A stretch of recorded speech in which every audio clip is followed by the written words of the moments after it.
Welcome back, everybody. Overall podcast this week. Hope everybody's doing well. Graham, how's it going? Oh, it's going. Life's moving very, very fast. Project deadlines coming up, so on and so forth. I could complain about work all day long. What's up? What's been up with you? Hey, and you're getting married. Don't sell yourself short. If you feel busy, you got a reason to be. So Yeah, that's true. That's true. We are. I remember that. Yeah, it's coming up. It's right around the corner. We're actually closer than I thought. It happened so quick. January 9th. That's right. Yeah, you better be there.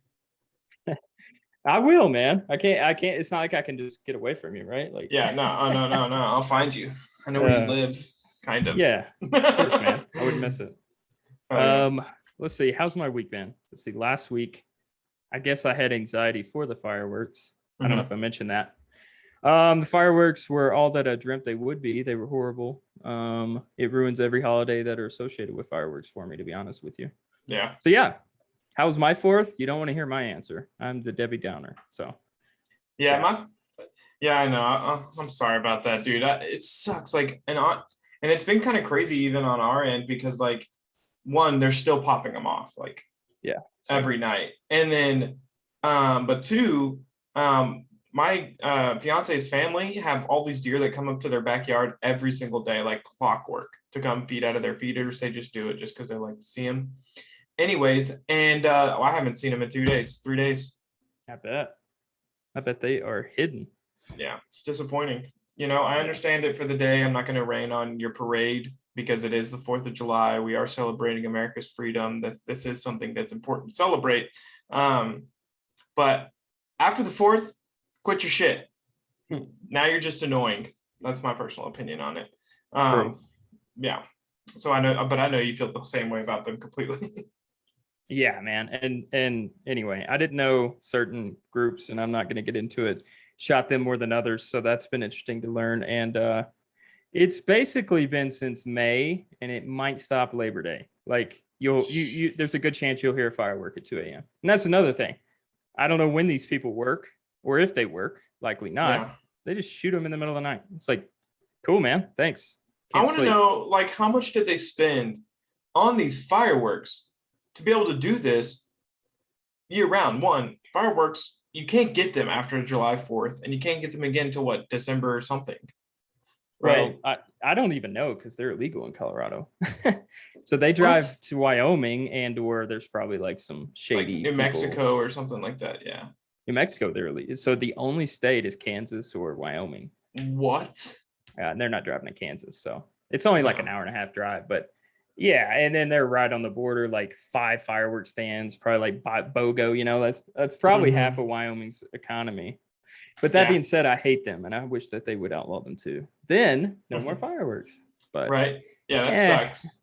Old man, sucks. I know, old man, get off my lawn. I get it, but whatever. Yeah, so that's even crazier. That one, you have to go out of state to get them, and two, they only sell them at certain times of the year. Right. Which is just crazy. So that's ridiculous. But other than complaining about the 4th of July, I had a good one. Went to dinner with my family, with my fiance, and watched fireworks out at the lake. And then that was Saturday night, and then Sunday night we did fireworks, and their middle of their town does fireworks, and so one of their family friends has a business that's literally, honestly, if I picked up a stone and threw it over the back of their building, I'd probably hit the people launching the fireworks off. We gotta look up to see them, but it was very good. We did it last year too. Had a lot of fun. This Mexican woman came out, and it was a mother of one of the friends of the families, and she cooked authentic Mexican food and tacos, and I had the best carnitas I've ever had in my entire life. Just all around some of the best food I ever had, and to be quite honest, we're trying to hustle her into coming and doing our wedding. She usually only does big stuff like this for family events only. Now we have 200 people at our wedding, and so we really got to convince her, but I'm come on, one, I will do whatever it takes. Hannah's dad is literally how do we go about this? And I'm literally, I will dream about these tacos until I see this woman again. I need to have these tacos at my wedding. And so we're doing whatever it takes to get her there. Hopefully it happens, but I understand if she doesn't do it because obviously we're not family, but still, like, come on. It's a lot of work, and tacos is a good choice for you because who doesn't like tacos? It's just meat and cheese and bread, right? So Oh yeah. Well, that's awesome. Whoa. No, Right. no, I'm just We're gonna take a 10-step second back. True, authentic Mexican tacos do not put cheese on those tacos. Cilantro, onion, maybe a little lime juice. You're good. all right. Fair enough. Let's just say you're not from Mexico and you don't care. I'm saying, like, for all your guests at the wedding, you could Yeah. still eat a taco. I think that's a Yeah. very good bet. Everybody Even if you could eat don't want tacos. as good of a taco as she can make. If you want the Taco Bell version, it's there. That's true. That's true. We just go to Jack in the Crack and get like 150 of the to-go tacos. No, not those. Bro, Jack in the Box. Ugh. Dude, Jack in the Box is terrible. Are they Ugh. terrible in Denver? Oh, yeah. Oh yeah, they're terrible. I mean, I guess their fries, if you're really nitpicking, are okay. But I mean, who can't make good French fries? You know. Yeah, that's true. Well, actually, In-N-Out. unfairly, yeah, In-N-Out. I was about to say In-N-Out. Yeah, but I love In-N-Out aside from their fries. Anyway, so yeah, I hear you're having a vacation coming up. Yes. Sounded like a much needed break. You know, we decided to take the break from the channel until football season. And it was actually prior us deciding that before I even knew I was going on this vacation. So Hannah's family has been trying to like find a vacation to go on for the longest time. But since Florida's opened up, everybody's going on vacation. Like there's nothing open. And they don't fray away. Like they stay in nice resorts. Like last year they did Key West. Like they don't fray away. And so they really want to go on vacation. So they had their person that like books their vacations for them, looking everywhere. We finally found a place in Pompano, Florida, which is just like south of Daytona, right? Like Fort Lauderdale's right there. We're staying right on the beach. I'm super, super excited. This is my first time going on vacation with them, obviously. I didn't go last year, but yeah, I'm going on to Florida with them next week, actually. I'm super, super excited. We're going for 8 days, just going to get out, enjoy it. I will actually be doing deep sea fishing for the first time. I don't know if you've ever done that, but I'm excited. I have once. Yeah, it's fun. Did you get seasick? So I've never been out that far into the ocean. Hard to compare it to something. Do you like get sick on roller coasters and like inner ear stuff? No, I usually don't get motion sickness. Okay. I don't like roller coasters, so I don't do roller coasters, but is it because you get sick or you just don't like them? A little bit of fear of heights, but on top of that, I will never trust a human person that put together a metal thing that travels at high rates of speed for long periods of time throughout the day with especially Texas weather. You got me extremely messed up if you think I'm getting on one of those. I do love my life, and now I know that it's very rare for somebody to die on one, but it's not going to be me for sure because I will never get on one. I did it when I was like 7 years old at Legoland in California. Never again. Legoland. Well, so I don't know. Who knows how you'll be affected, but from the sound of it, you should be fine. I had zero problems, but then there were 10 people in the middle. Like they have like a middle shaded area with padded seats where like people go to eat or basically throw up. So I was fine. Real quick about the roller coasters you just mentioned, how you didn't trust the metal ones. Anybody out there, maybe you've heard of it too, but Kings Island, if you've ever heard of that, it's up in Cincinnati.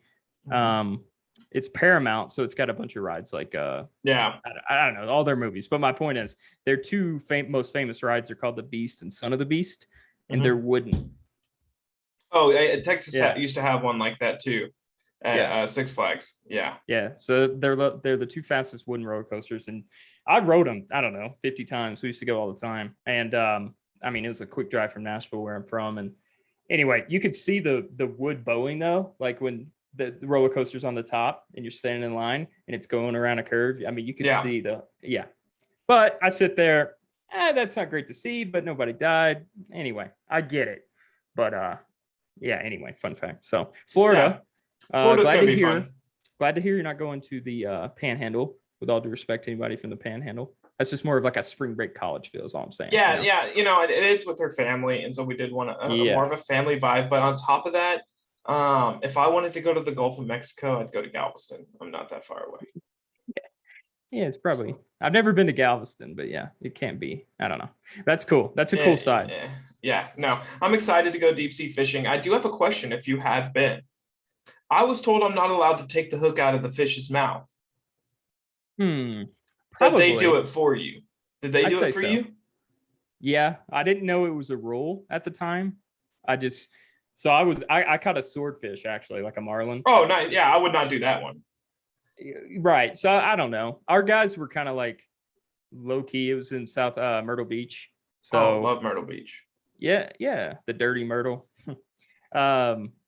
I don't even know. I don't know if it ever registered. Like if I heard that rule, if I knew it, or if I just started reeling and it was really heavy, that like they kind of like after I got it up, they brought it up and got the hook out. I didn't know if it's a rule or not, but it probably, I don't know if you'll hook anything too small, hopefully.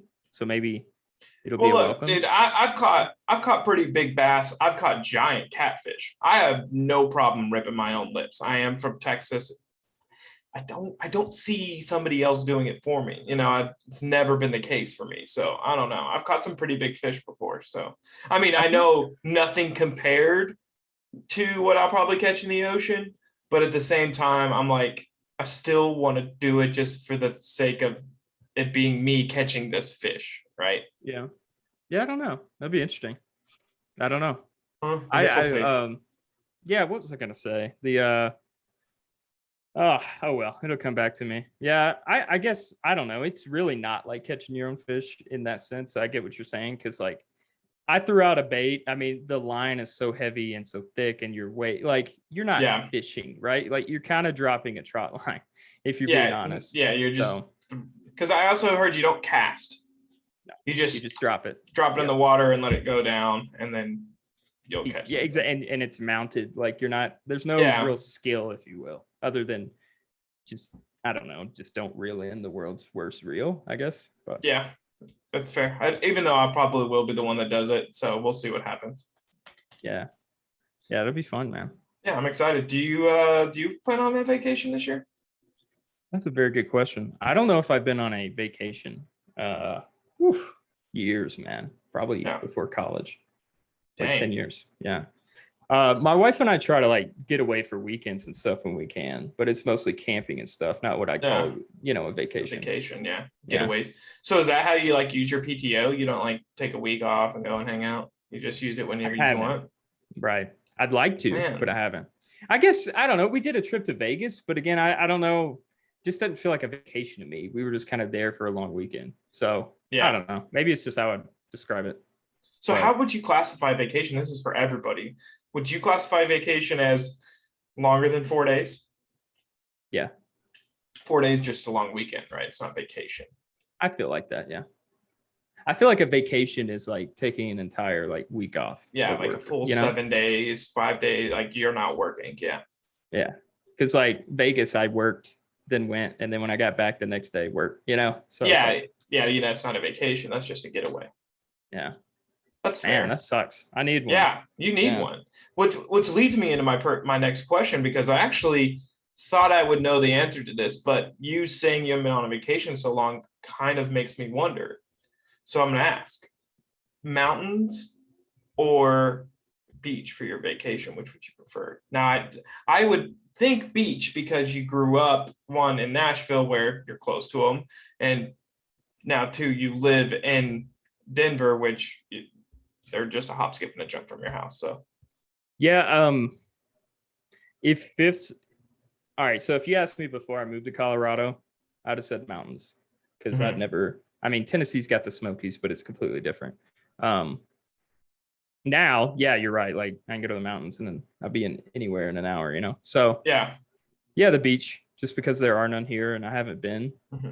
Yeah, probably the beach. Yeah, I mean, I prefer mountains. I love going to Colorado. I know they're not near me, but I'm not really either close to a beach. But even though I still I love the getaway feeling of the mountains, of the nothingness, because usually when you're going to the mountains, it's usually pretty remote, and so you're kind of experiencing it on your own. Like when we went to Cloudcroft, New Mexico, we went hiking, we went to White Sands, and we weren't ever really in civilization except twice when we were one at White Sands National Park, and two when we went to the Space Museum there. So um, I really enjoyed just like getting away and being secluded, and so I don't know. I still think I go mountains just because I like that feeling of a true vacation. Yeah. You are near nothing and nobody. I know in Florida I'm going to be packed like sardines. I get claustrophobic, so that's not going to be fun. But I don't know. That's how I just see it, in my personal opinion. Yeah. Yeah. And like I said, I think I'd be in the exact same boat as you had I, thankfully. You're closer to the water and I'm closer to the mountains. So it's Yeah, natural. well, I'm really not that close to the water. Well, okay. And Galveston's not really Yeah, beach resort, yeah, you know. no. I But in fact, you're closer than I am, maybe. I think I have been once to Galveston as a getaway thing, and we went to the beach once. We weren't even down there for that. Let me Google a picture. But it's gross. It's disgusting. That's what I've heard. The ocean is brown. That's why I don't do the Gulf of Mexico. Like that's why like the Panhandle is pointless to me because the Gulf is just gross in general. But yeah, no. Galveston's not fun. I mean, nothing Oh, they got a about. boardwalk. Sorry. Yeah, no. Plus, in general, Houston area is garbage per se. I mean, don't come for me, but I mean, it is. It's trash. I don't like Houston. I don't like the city of Houston. But anyways, so you got to go through that to get there. Galveston's just it's 5.5, 6 hours to Galveston. It's 8 hours to Orange Beach, Alabama. 8, 9 hours to Orange Beach, Alabama. I'm taking the extra few miles, extra few hours in the car and going to Orange Beach.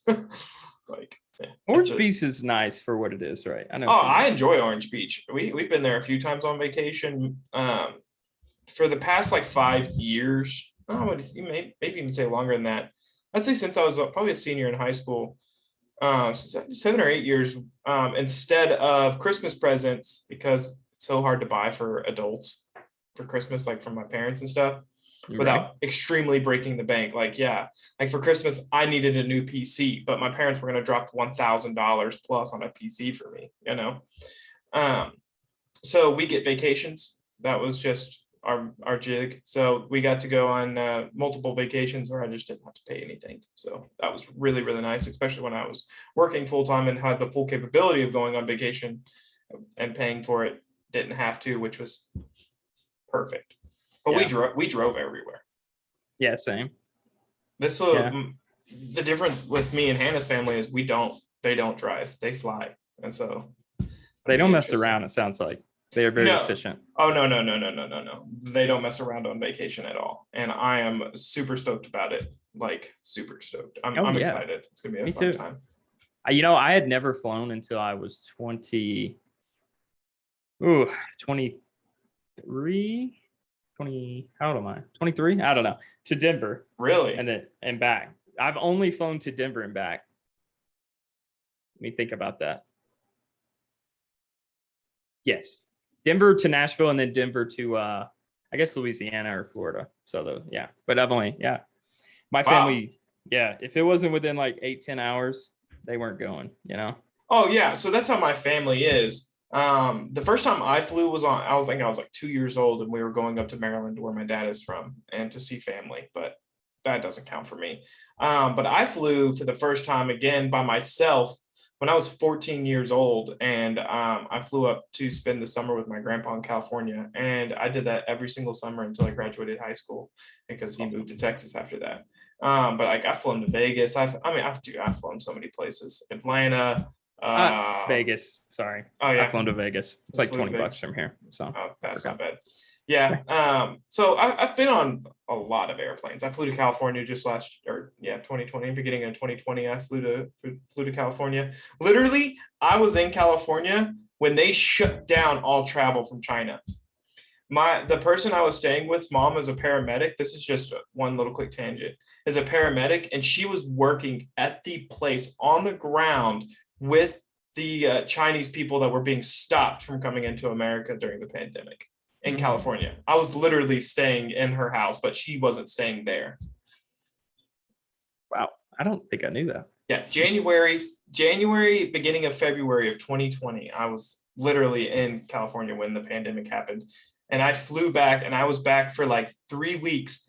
And then I was hanging out with one of my friends, and she had to like get on a plane emergency. She was supposed to spend the entire year in Texas learning about like roping and stuff like that. She's from Sweden. And I was hanging out with her when she got a call, and she was like, "Oh, I have to go." And she booked a flight 2 days later and was back to Sweden because they were about to shut it down where she couldn't travel. And so she would have been stuck for like Lord knows how long without seeing her family. And so, right.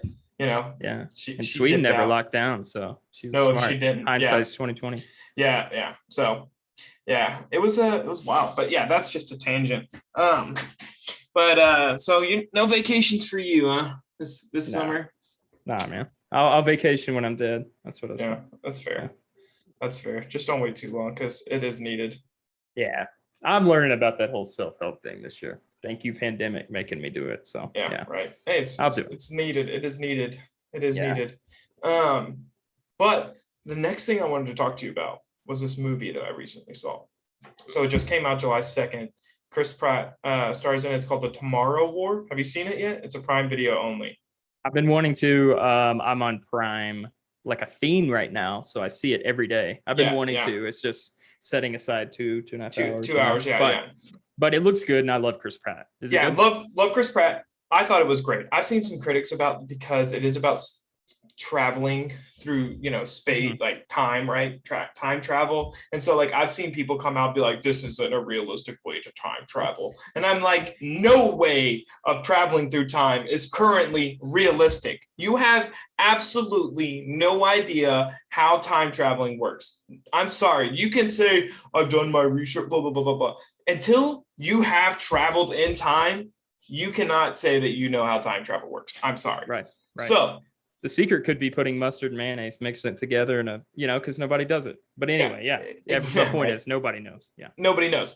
But that's my first issue with the critics of this movie before I go into why I love it. And my second issue with the critics of this movie is that one, it is still this like whole like I don't see how this could be realistic in a time traveling sense. I'm like, the whole movie is about fighting aliens. Monstrous, huge. Yeah.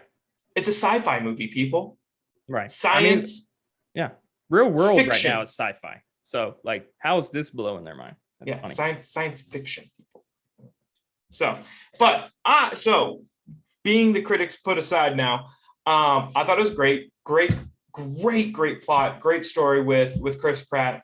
Twist turns that got me super excited. That edge of your seat kind of fighting. I mean, honestly, from literally the second the movie starts to the second it ends, it is just like constant, like what's going to happen next? What's going to happen next? Because like, even like the small time frame from the lead up to what happens is like a short period, but it's super important to watch because you just see the humanism that is Chris Pratt. And then to find out everything about it later on in the movie, it's just, I don't know, my opinion. Highly suggest it. The Tomorrow War. It is a Prime exclusive, Amazon Prime exclusive, so you can only watch it there, to my knowledge. But if it costs you $20 for a month to watch this movie, I suggest it. It would be worth it. Yeah, I think it's cheaper than that too. And plug it in, they give you HBO. I can't wait to watch the movie though. Yeah, I mean, I was anticipating it pretty hard just because one, I do love Chris Pratt, but three, I love movies in general. So, I like shows better. So that I think that's where the reason I'm not like, all right. So here's how crazy my brain is. Okay, I don't want to set aside 2 hours for this movie, right? Or I will. I just haven't wanted to yet. However, I'll watch 3 1-hour long episodes tonight of The Sopranos, right? Yeah, exactly.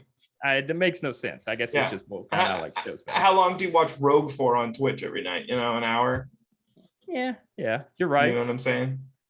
I guess it's not the actual time. It's like I don't know, the anxiety of wasting that time, but when you're going to waste it anyway. You It's might like as well chopping waste it up it. in 3 different times. It's like, oh, I feel better. It's like Yeah.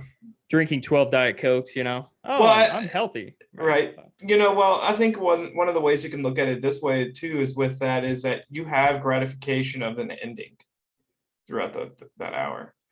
So you have the That's for anticipation you. of a I know, story I know in you that would like hour. that. Yeah. No, that's what I'm saying. Like why you probably like shows because like the anticipation and then the conclusion and then the Right. immediate anticipation and then the conclusion. And so it's easier to get caught on 3 straight episodes of an hour long because you're the dopamines of anticipation and getting that reward of the anticipation all happen fairly quickly. I was going to say the opposite actually, but you may be right. I might not.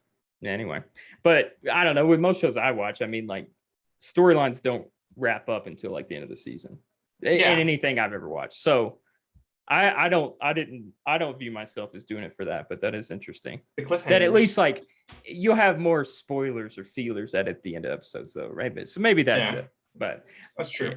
I was thinking like, I don't know. I look forward to the journey of a show because I know it's going to be just a million twists and turns and storylines and all this stuff. And then, you get your ending, but I don't even care about the ending. You like the journey. Yeah. So I think that's it. That's fair. I'll give you a secret on how I am with TV shows, and it's a terrible way to watch shows, and I hate me for it. But like, if I'm watching a show and I know it's like something bad is gonna happen to this person, don't do it. Don't you say it. Let's don't blur it out. I don't per se fast forward, watch the ending, make sure they're okay, and then come back. But like, I usually watch movies on my no, I don't do that. But like, I usually watch movies and shows on my computer, like while I'm working or after I'm done hanging out with Hannah. I'll come down to my computer and just hang out. But I'll just like put my mouse over towards the end of the progress bar and see if they're still alive. All right, cool. I'm sure there's a lot like you, but I couldn't. Oh, I love the suspense. Terrible. Yeah, but hey, I don't judge it for it. But I not in the same sense, but a different tangent. If all right, this is my last episode, right? But then they end it, whether it's a season finale, like so I have a time frame, whether I'm done with the season or not, I'm going to bed. But end of episode or end of season, if they end it on any kind of like cliffhanger where someone dies, et cetera, your boy will like, I'll skip to the next episode and watch like 3 minutes or 4 minutes. Like, okay, what? You know, like, so I guess that's kind of cheating in a way too. Yeah, that makes sense. I don't know. I'm bad when it comes to watching shows because I also watch so many, which sucks at the same time. But no, sir. Culture. That's where we differ right there. That's where we differ. Oh well. So you were mentioning the NBA. What's going on with the NBA? NBA. I know you're not the biggest fan, and that's okay. And I know I have no idea who's competing in the finals. I get the ESPN updates, or I haven't watched them live until game 1 of the finals. So I don't know. Backstory. Don't care if you agree with me. I just don't like the NBA currently.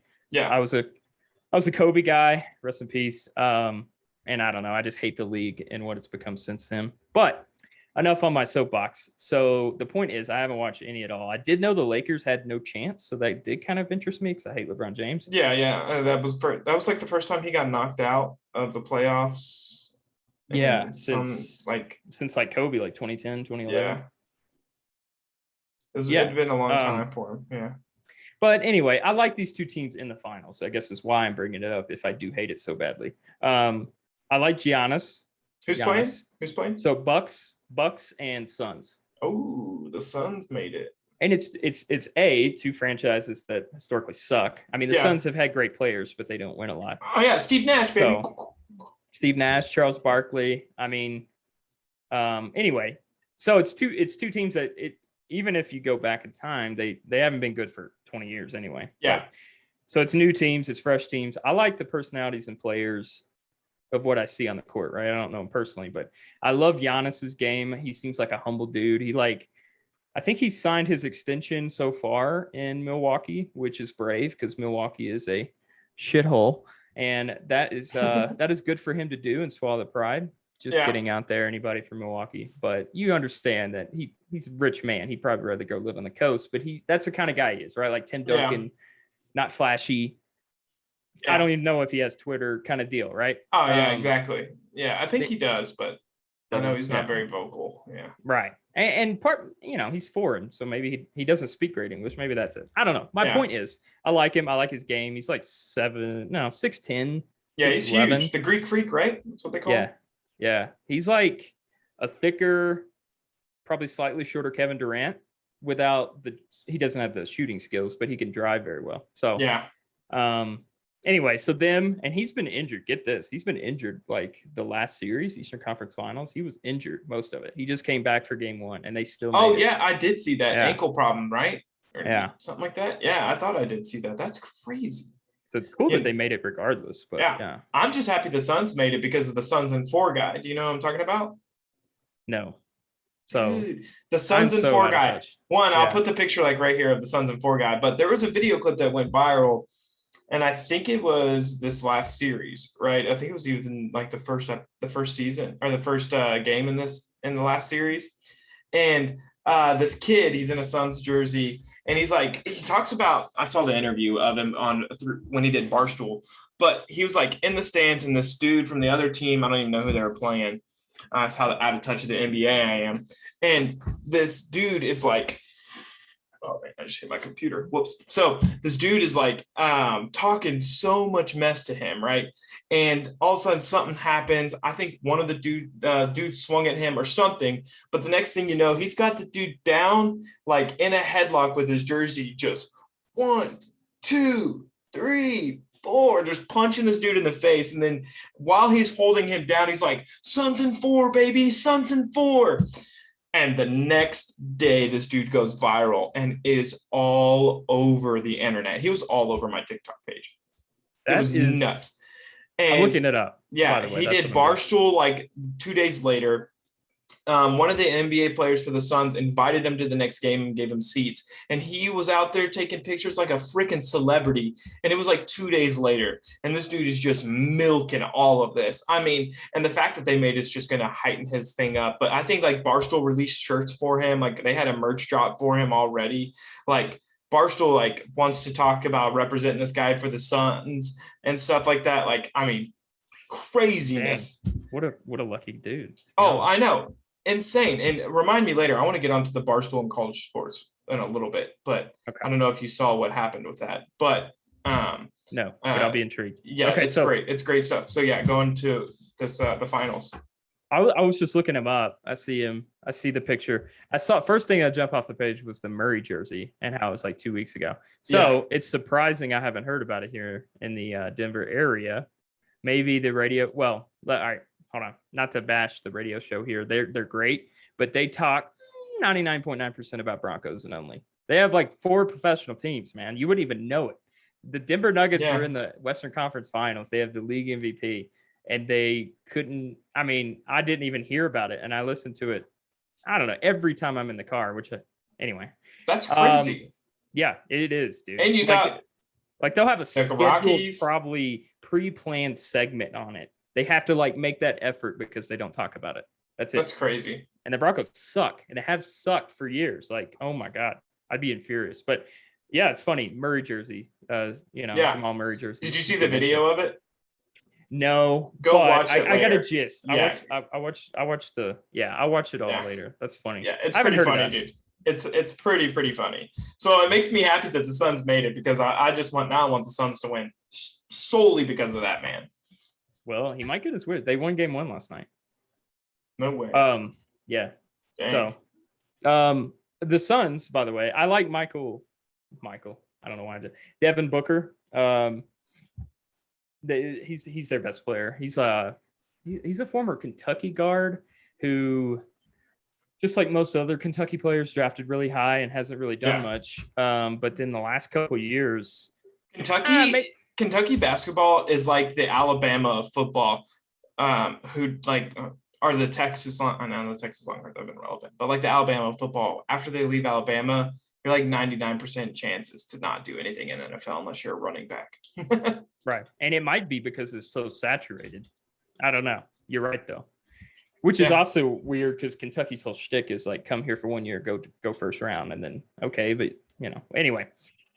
He is solid. He's put up monster scoring games, right? Like, I don't think he plays much defense, etc. He's kind of your traditional one-way offensive player, which is fine. I like him, is what I'm trying to say, and I like his game. I like watching him play. And then they got Chris Paul, the old school point guard, who he's been cursed his whole career, never made it to the finals. And in fact, I want to say if this record has been broken, it's been within the last couple of years when I haven't been watching, but he was winless in every playoff series until obviously at least this year. Maybe he broke it last year. I don't know, but it's cool to see that. So I guess another thing is like, yeah, if you're not a fan of either team, which most of the country isn't, not exactly bandwagon markets, but that makes it better for us. Like, I don't care who wins, just give me good basketball. Right, so I'm excited. And I do enjoy that. Like recently, or not recently, but like, well, actually, we'll get into that a little bit later because like I went on the soccer craze yesterday and today. We'll get into that in a little bit. Do it now. Oh no, that's all I had. Well, yeah, I want to talk to you about college sports real quick because Barstool, since we're on this topic, Barstool has decided to represent some college athletes. So if you don't know, the NCAA passed, it has gone into effect. College athletes now can make money off their likeness. And so you can't do it representing the school technically.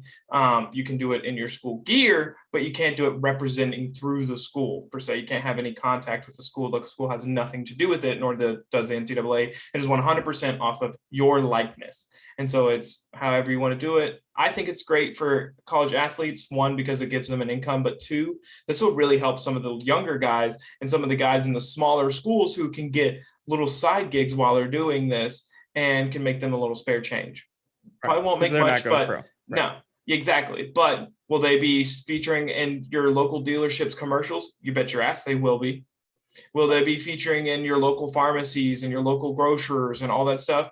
You bet your ass they will. And so this is a great way to market some of your players and market your community. I love it. But more to that is I believe she's a volleyball player. I'm not going to say what sport she plays, but a female athlete contacted Dave Portnoy and was like, hey, since this passed, can I be a Barstool athlete? And he was like, yes, literally, yes, no question about it. Yes. Told her immediately. Yes. And then he got on his like Instagram, put out a video out there that basically was just like, look, if you want to be a Barstool sport athlete, contact me. We'll send you merch. You have no qualifications. As long as you play for a D1 school, I don't care what you do. Yes, you're signed. Done. Send us a DM. We'll get you on the plans. And then and the next day they dropped like 13 new athletes. And he's like, we'll send you care packages. We'll get you all the gear. We'll have exclusive merch for Barstool athletes only, that you can't buy anywhere. You can't get anywhere else besides being a Barstool athlete. So he was like, we will 100% take you on. So like, if you watching this and you are a D1 athlete, go for it. Barstool will hire you no matter what. They literally will. As long as you play D1 sports, it doesn't matter. I just looked it up. You had me interested. Yeah. I like Barstool. I love Portnoy. I love Portnoy. Dave. And he's like, we'll be the biggest effing sports agency in the world. Bring it on. Of course. We got this. We're done. It's over. How many college kids watch, Everybody. All of them do. All of them Jacksonville State, I don't know how to say her first name, Miss Halverson. Yeah. Good looking gal. Yeah, Jacksonville State. That is from the middle of nowhere, Alabama, which is also it's a good school for what it is, but it's a small school, so that should be it literally doesn't matter who, where, what you do. Play badminton, D1 badminton. You're getting signed by Barstool Sports. Like, that is so cool. I'm so happy. Like, I can't wait to see all the fun stuff that's going to come out this college season this next year. Barstool they run the game of college media. Yes. I mean, run it. College media, media, social media, college media. If you're not looking to put Barstool brands on your stuff during the college football season, you are missing out on tons and tons of clientele. They reach everybody, dude. That's true. And they're not just for your frat guys. Like, Yeah. well, I am in a fraternity, but you like them. This is my point. Like, Yeah. older people too. Like, Oh, not yeah. too old, but you know. You So know, I learned how it started. Do you know how Barstool Sports started? double check me. I mean, I know where they get the So name, etc. But yeah, the name go comes ahead. from obvious reasons. But Dave would stand in the subway of New York and hand out newspapers that he made. And a guy from a big company came by, loved it again, and he told him, "I wish I could put this on a website because this would be so much easier for me to read on the web." And he goes, "Build me a website, I'll do it." And the dude built him a website. That's awesome. And literally, it went from I didn't know he started from ground zero. I didn't know that. Literally just standing in the subway and handing out newspapers. The American dream is possible. Only you can make it happen. That is just crazy. It just shows you what a little hard work will do. And now Dave Portnoy, I mean, he said it himself. He has more money than he'll ever know what to do with. And he tells Twitter to take their blue check mark and shove it. I love him. Yeah, he doesn't care. His blue check mark doesn't make him a famous, wealthy person. And to Barstool, like just how Dave is, right? I was just reading this quote. So it looks like they formed their own sub brand, Barstool Athletics is what it's called now for the cool. So they have their own branch, etc. It's legit. He posted a video on social media Thursday how the idea came to fruition. I didn't give it a ton of thought until a couple hours ago until the volleyball player DM'd me. Like that's it. That he didn't even he was reached out to. So to anybody out there who's like, I got 20,000 followers because I'm hot. Message Dave Portnoy. His messages D1 athlete. Open. Yeah. You don't even he doesn't even care. To his words, at least from what I'm understanding, is you can have one follower. If you play D1 sports, they will sign you. They will sign you. You may not get money, but you'll get free gear. Right. Better than nothing. And they'll write that, and they'll write that shit off as easy money. That will all go as advertisement for Barstool. Yeah, that'll be fun. Cool. I've seen a lot of the kids in Tennessee. Like, I guess it's been some starters, but I don't know any of them. It's been cool to see like former players that I've seen play in the last decade. They do end up like owning their own landscaping company nearby, working at a dealership, owning a HVAC company, etc. Right? Like that's the reality for most bar, of the kids. Restaurant, something like that. Yeah, it's just a normal job. Now, I wanted to say like they don't have it as bad as some, but then again, they're not going pro. But like my point is, you learn all these contacts because the sacrifices they made as a player for the school. So I can't go out and just own my own business because of my friends that I know, but it is what it is. And it's pretty cool to see like those dudes who didn't have this to rely on are now hiring some of these unknown Tennessee kids. Oh yeah. That's really cool to see. And I'm sure every school's doing it. It's just that I don't follow the other schools. So be fun props to it, man. And I do love that the school and the NCAA are not involved. I hate every sort of red tape. Yeah. More hands in the jar just equals corruption of regulation. So let the kid go out. It's his responsibility and therefore all his earnings. So if you don't make yourself a good likeliness, you're not going to get any deal. Right.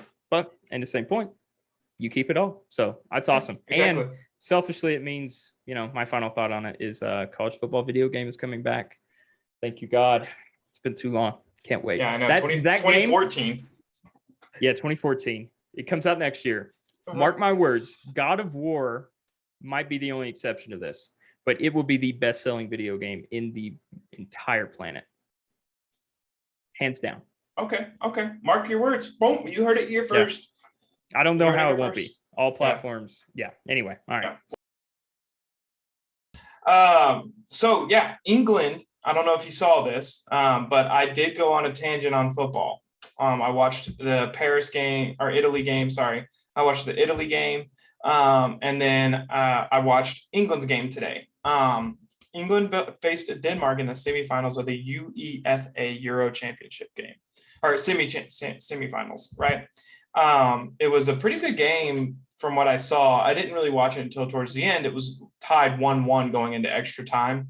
And they were coming down deep, and they were pretty close to scoring already. England was.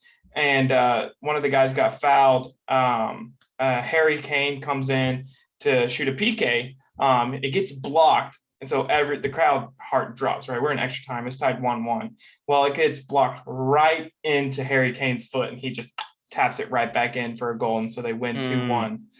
They ended up winning 2-1. But the coolest part about this is one, the goal was pretty awesome to get the rebound and tap it back in. But for those who don't follow football or soccer in America,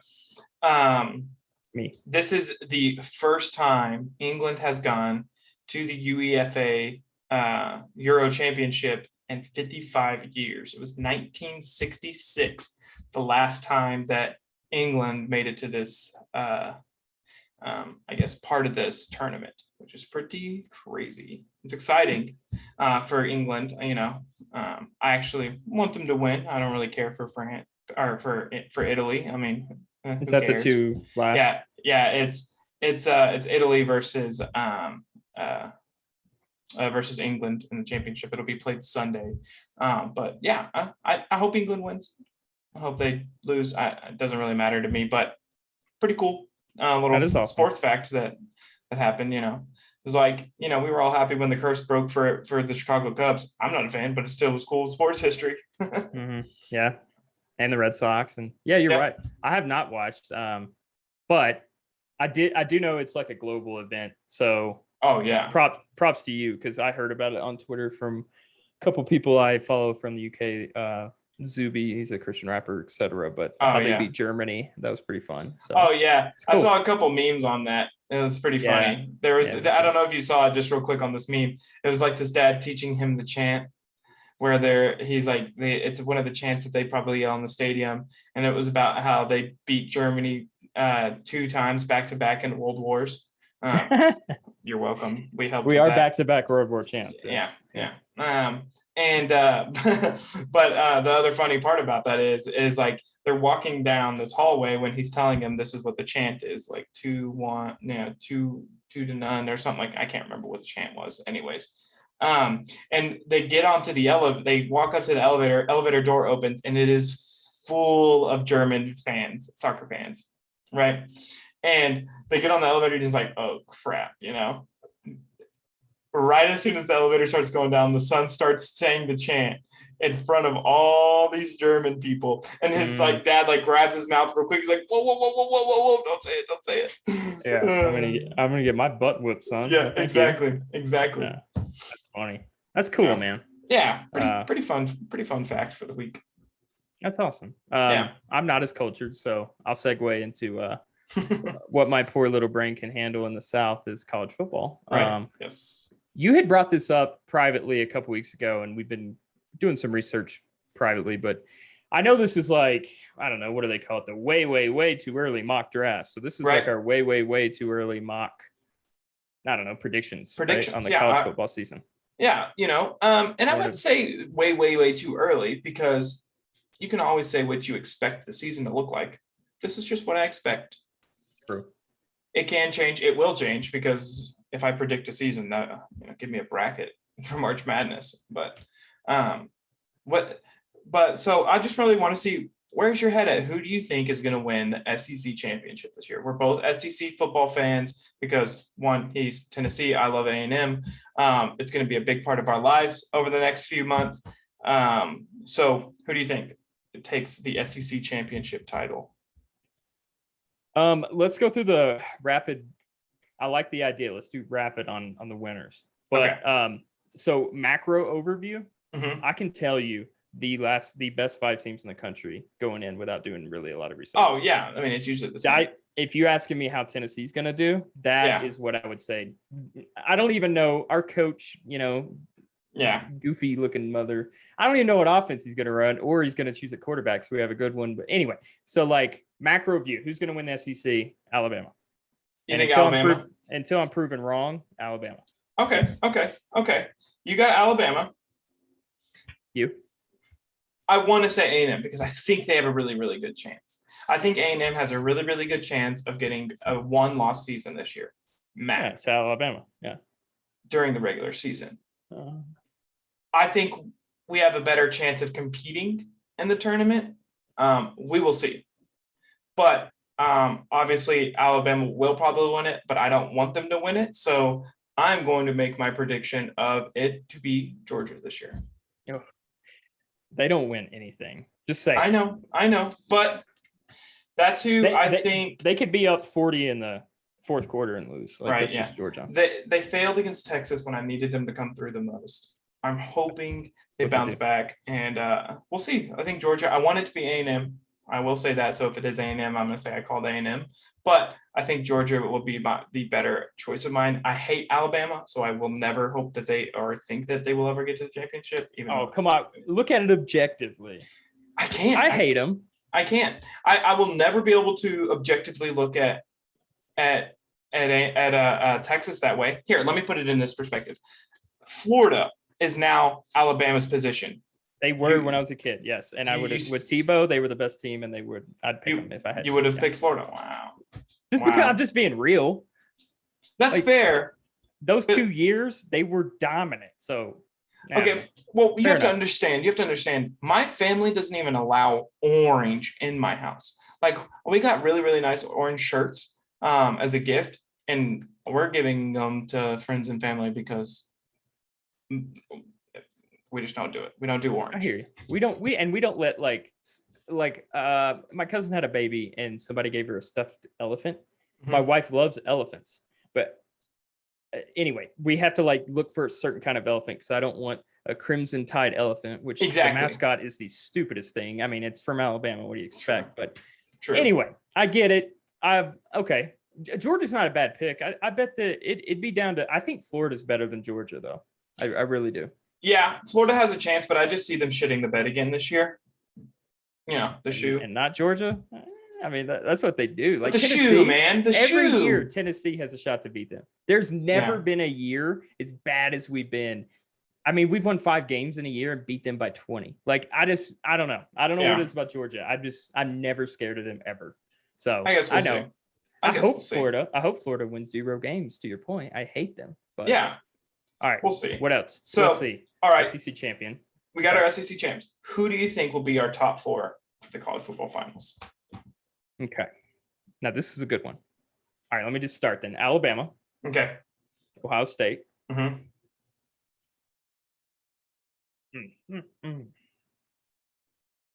Then I'm honestly puzzled with a few. I think Notre Dame has a good chance. Okay. Shoot, I'm going to say Oklahoma. You're going to say Oklahoma? Okay. Yeah. I got Alabama. I got Ohio State.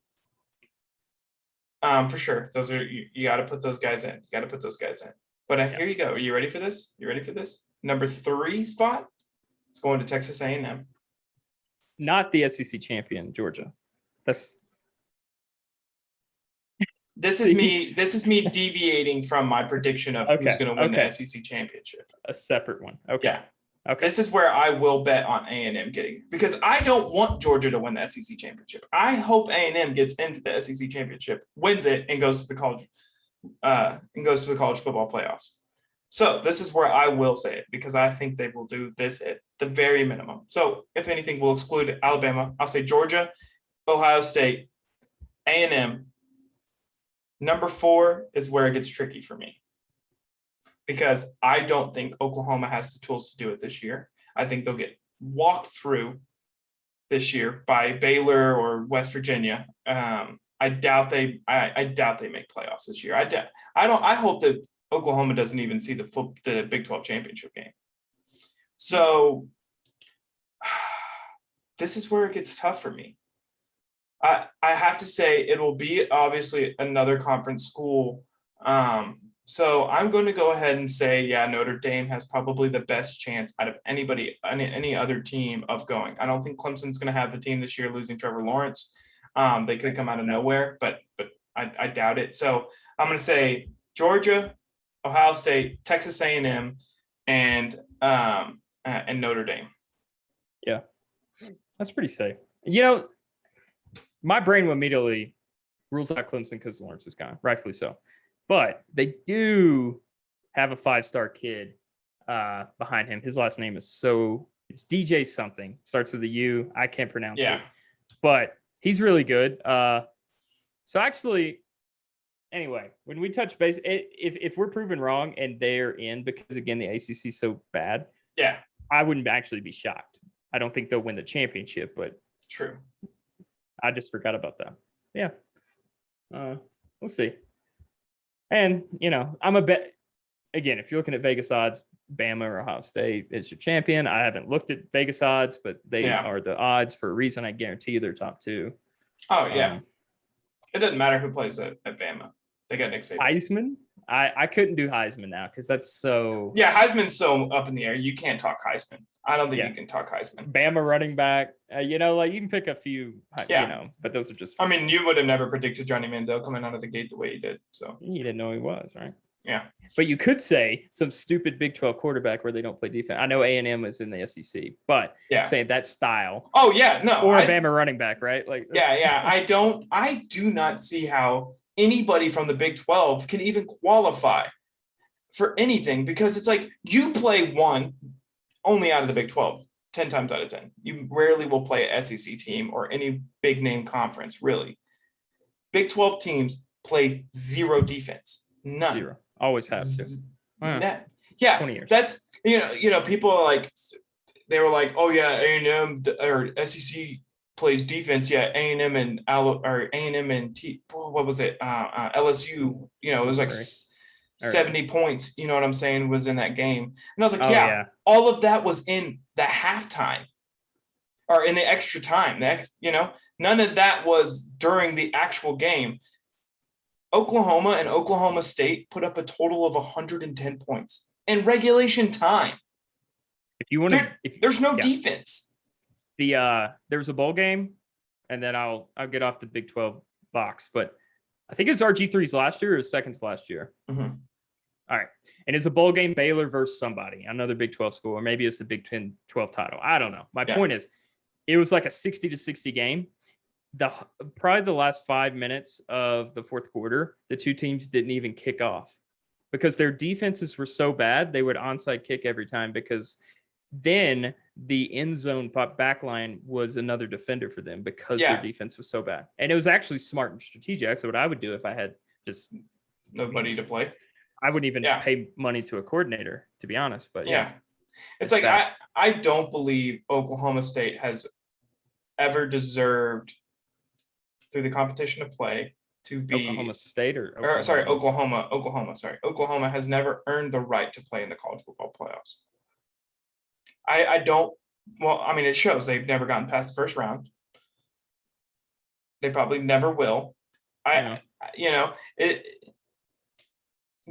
get manhandled because they look good against obviously lesser competition. Yeah. They have the best offense in a bad defensive conference, so of course. Yeah, exactly. I loved the arguments. Like, I was like, A&M would destroy Oklahoma last year, and they were like, oh yeah, right. And I'm like, dude, you don't understand, man. We held Trevor Lawrence to the fewest yards his entire career last season. Think about that.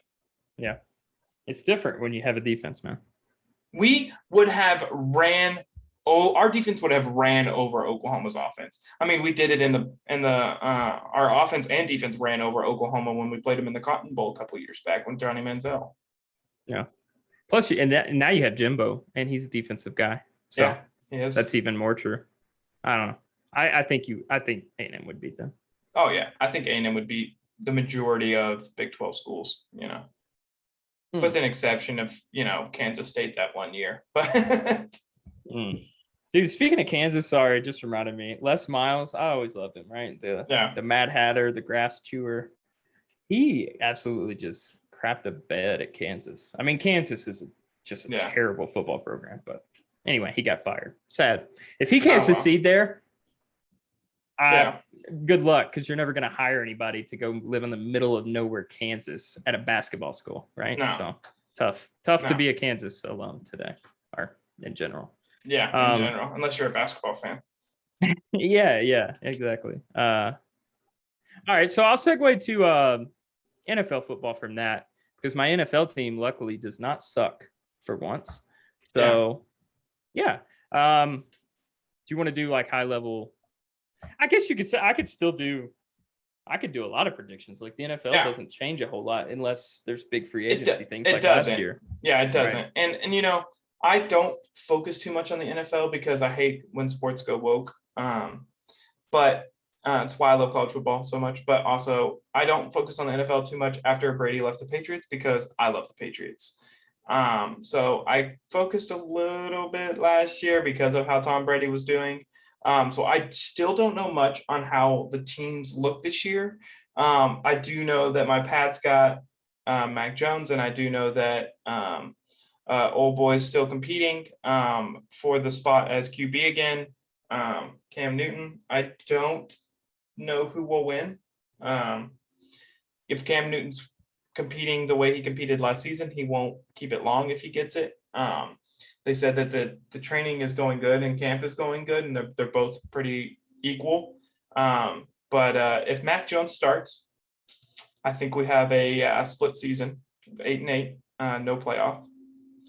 If Cam Newton starts, I'm going 6 wins, 17 game schedule, by the way. Oh, it's a 17 game schedule now?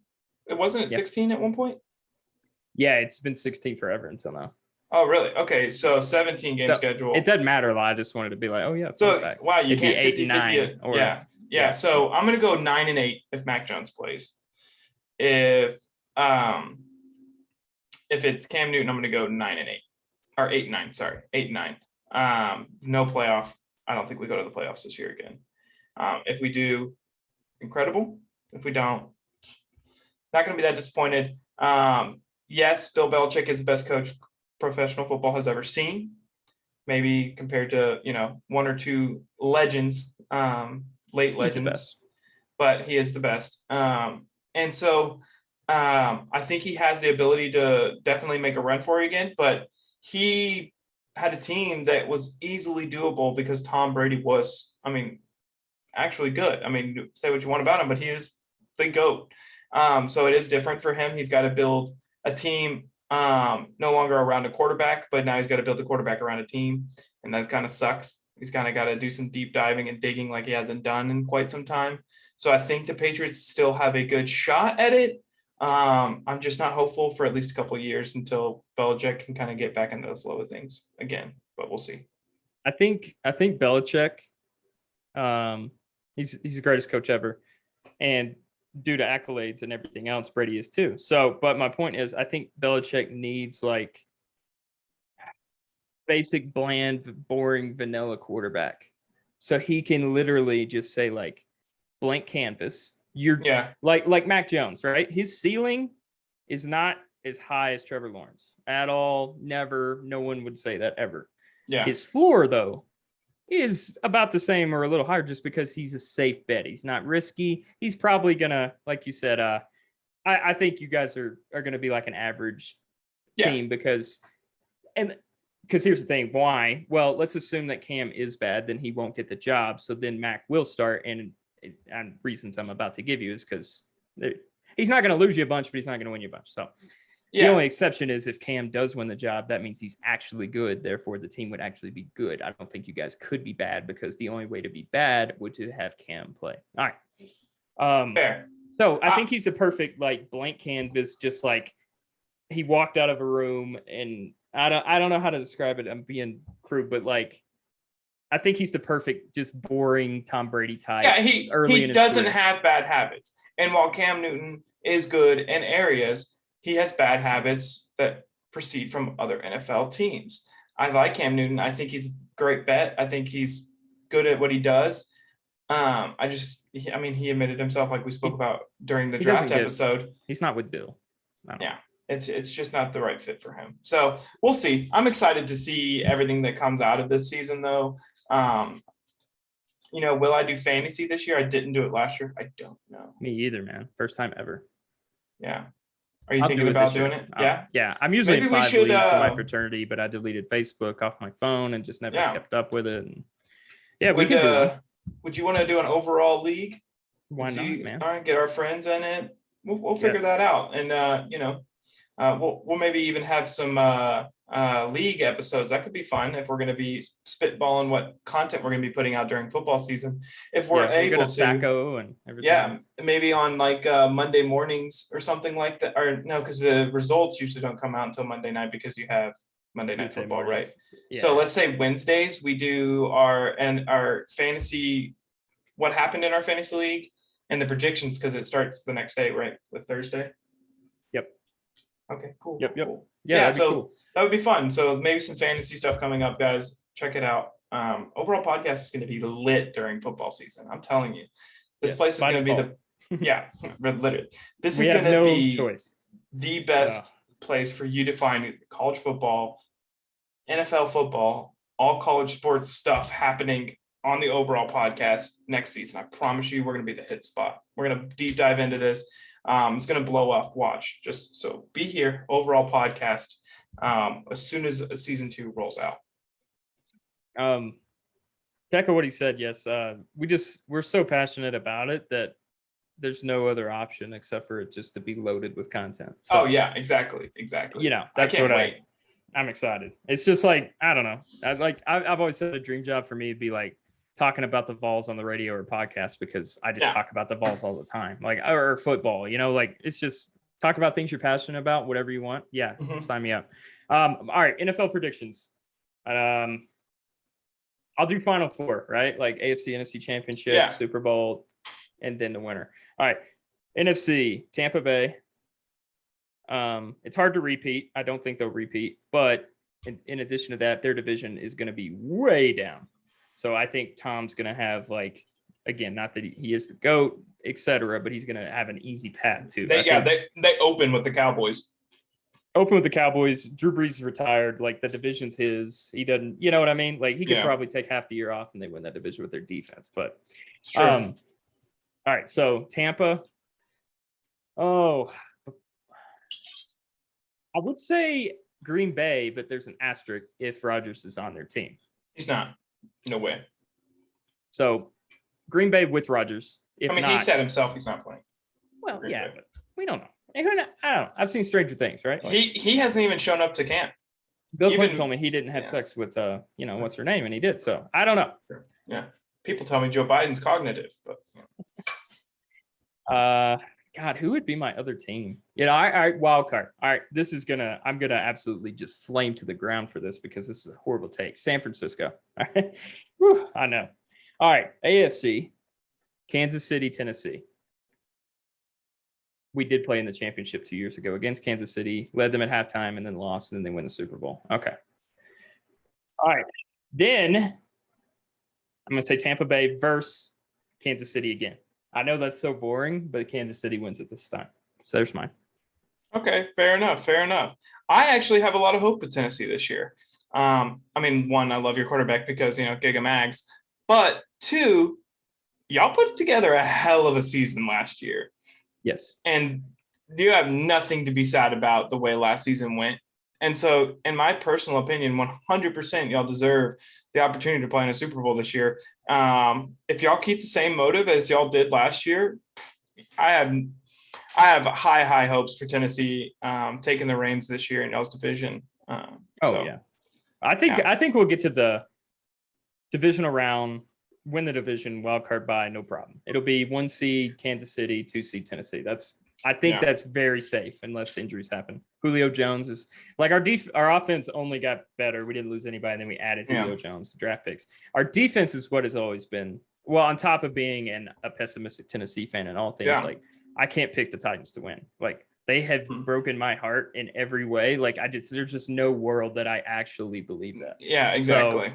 So, but their defense, what I was saying, their secondary was the league's worst. Okay. I'm not saying like they were bad. No, they were like historically bad. Literally just get the defense from just high school level to middle of the road, and we have a shot. I haven't seen that yet. Mike Vrabel's been a great head coach. His 1 year as a defense coordinator in Houston, he was horrible, just horrible, and he parlayed that into a head coaching job. Go figure. But it's been the right call. But I don't know. Whenever I saw the hire, I was like, dude, He's horrible. Their defense went from like middle of the rank to last in his 1 year. Anyway, he's a great head coach. But last year, you could see he started coaching. No, he was a defense coordinator because our defense coordinator retired out of nowhere.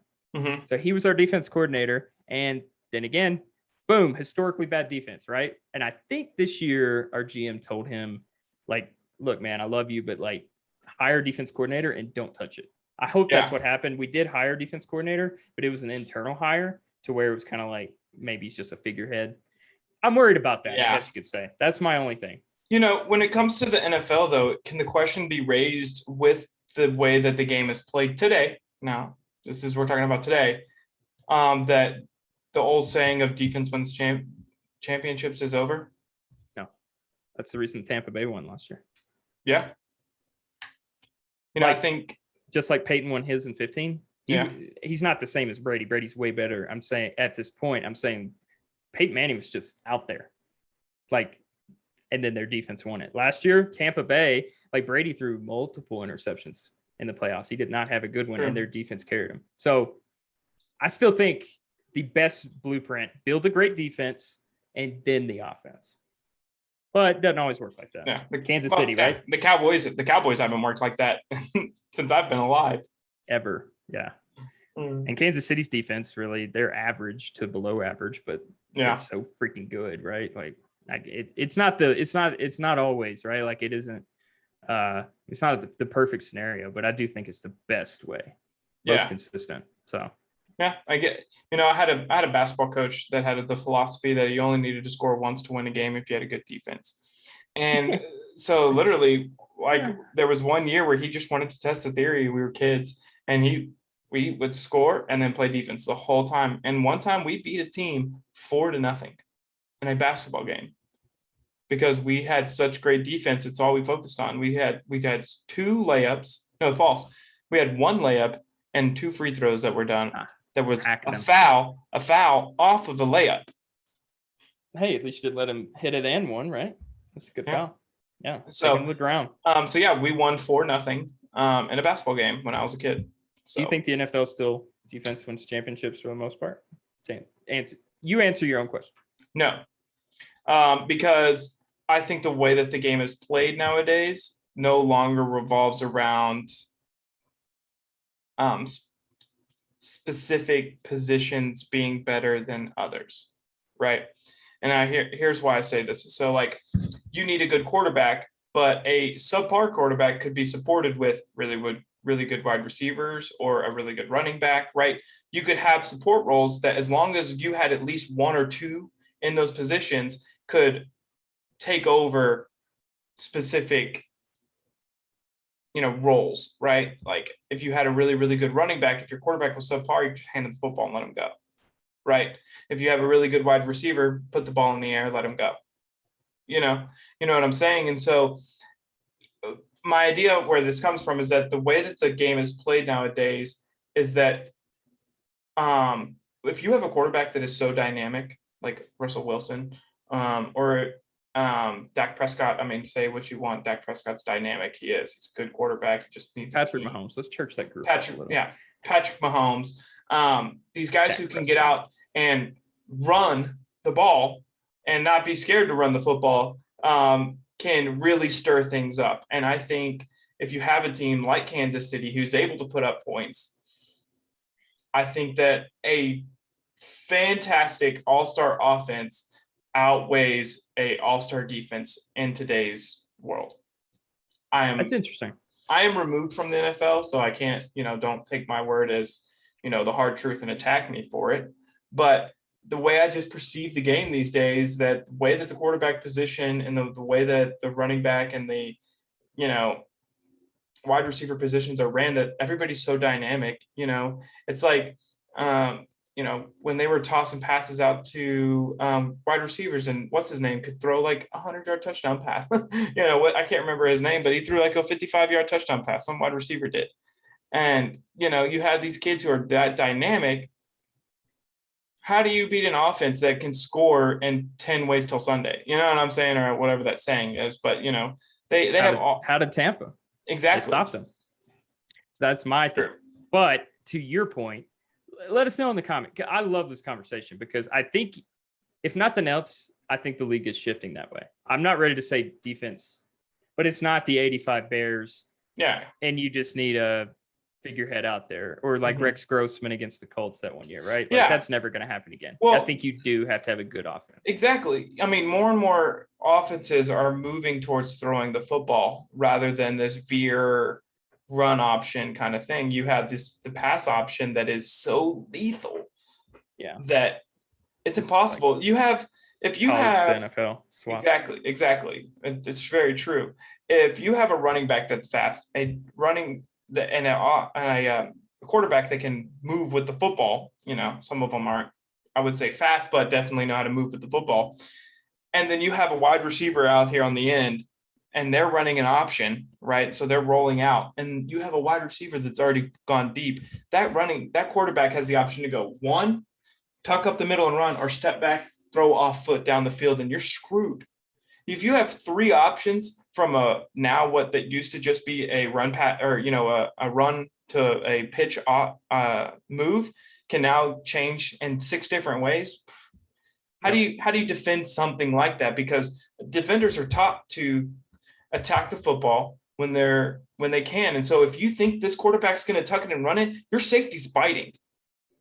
If Patrick Mahomes is running with the football outside the bubble, your safety's biting. All he has to do is take a step back, put it over the top of your head. If your cornerback's not up to par, he's dusted.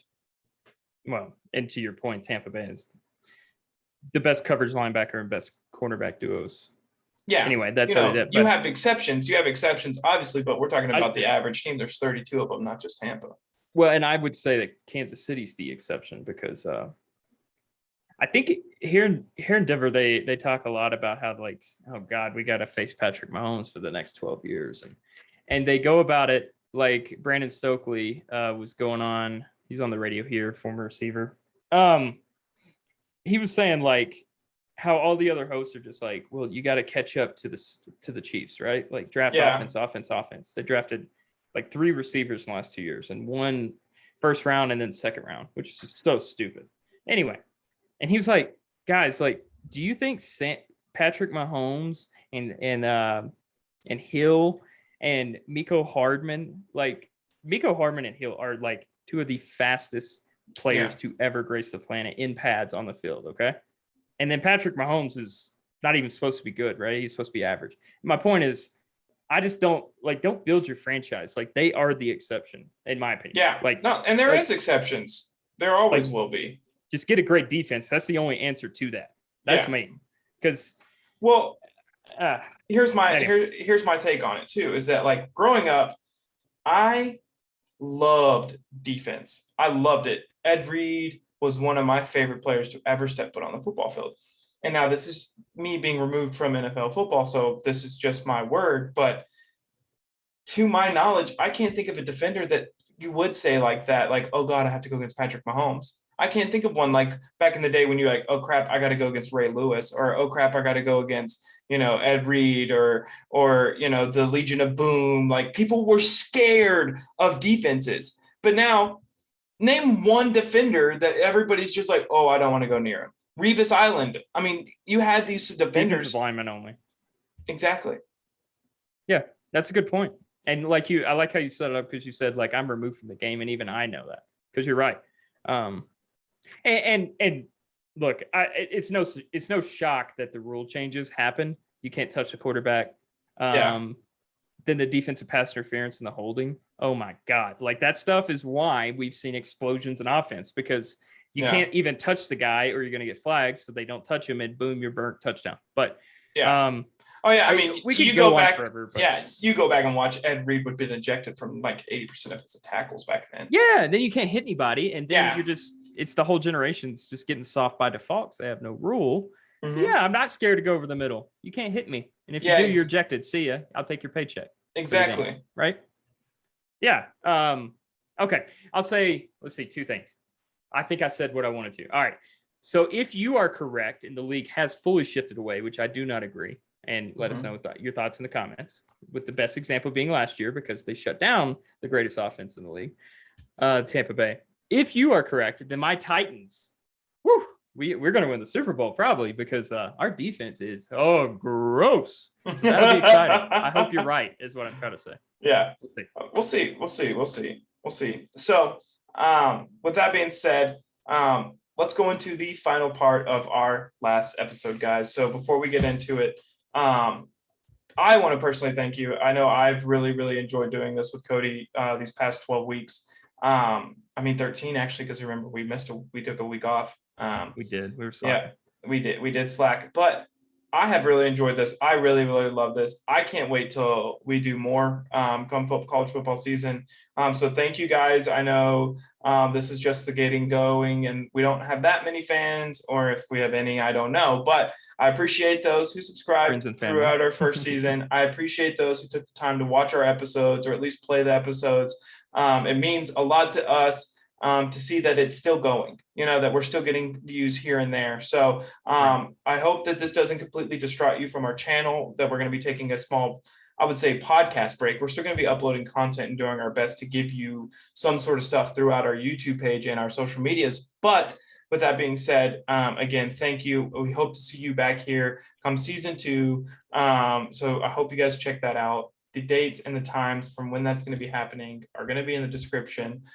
So with that being said, Marvel movie series is coming up. Are you excited to do it? Yeah. I think my first thought was like, man, are we really just going to record ourselves for 2 hours?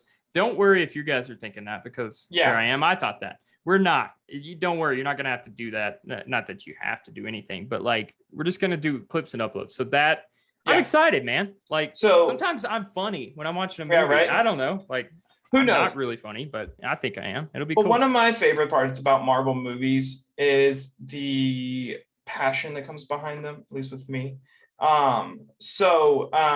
What the plan is basically is what we're going to do is watch them and all our favorite moments of the movies as fans. I'm going to clip our reactions because I will react because that's just much of a fan I am, as if I was watching for the first time. Like when we watch Endgame, I will cry. It's just how it's going to be. I just want to catch those reactions. The episodes will probably be like 5-10 minutes long because it's just going to be clips from our favorite parts of the movie, and our favorite. I'm just going to go through our reactions and whatever we react to the most, and that's what the clips are going to be part of. So it's just going to be simple and easy that we're going to upload once a week. I am going to do my best to get that one out since I am going on vacation next week, but we still want our next week on the 16th to be our first upload. We're going to be doing our best to get these to you every week, plus more content to come throughout the summer with golf. I'll probably do a video from when I'm on my trip as well with fishing and stuff. I'm going to see what I can do about getting a camera. Hopefully I want to try to get a GoPro, dude. I've always wanted one, but I don't know how to get one without paying for it. Right. I could ship you one if you promise it gets returned. Oh, I would definitely return it. We'll talk off air about that, but that's a promise. So we want to keep giving you content. But so the Marvel movies is going to be 5 to 10 minute episodes with our reactions to specific scenes. The first movie that we're going to be doing is Captain America. So I'm excited about it. I don't know about you, but you're going to be doing it with your wife, most likely, right? In the room? I don't know. We'll see. I know we want to. However, I don't know if we'll do it while being recorded. Might just be like something we also do on the side to chill. Yeah, so anyway, might just be my ugly mug. Sorry to disappoint. And I was gonna say, because if she does want to join, I'll have Hannah come and do it with us too. We can do it that way, Yeah, we've been wanting to watch them as well. So I don't know. Yeah, maybe to think about. We have time. So yeah, be looking forward to that. Remember, it will be again Fridays, still Fridays. Still at noon, but that's when I'm going to be uploading them, 5 to 10 minute long. So we hope you tune in for them. If you don't, great. We can't wait to do them. So check that out.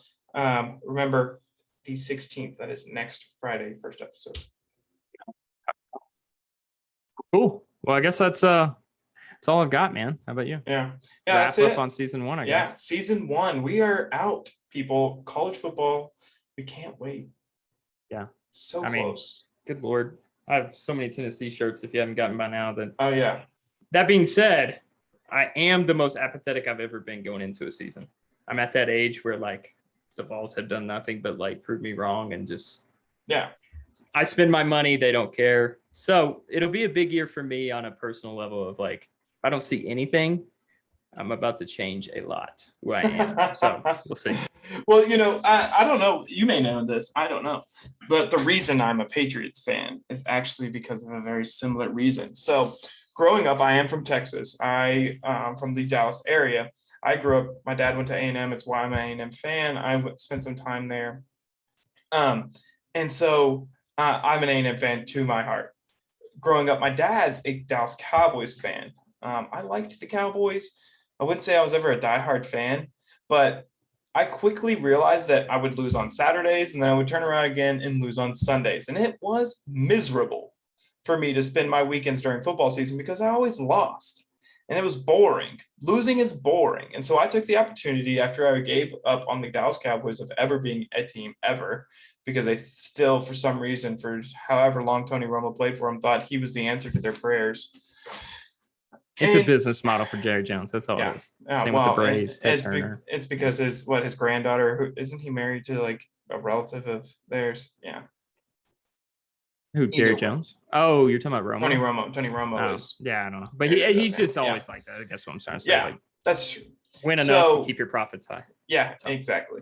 And so I left the Dallas Cowboys, and that same year, I think Brady won his second Super Bowl with the Patriots at that time. And so I was like, see you later. Tom Brady's the GOAT. I'm going to hop on the bandwagon. And I did.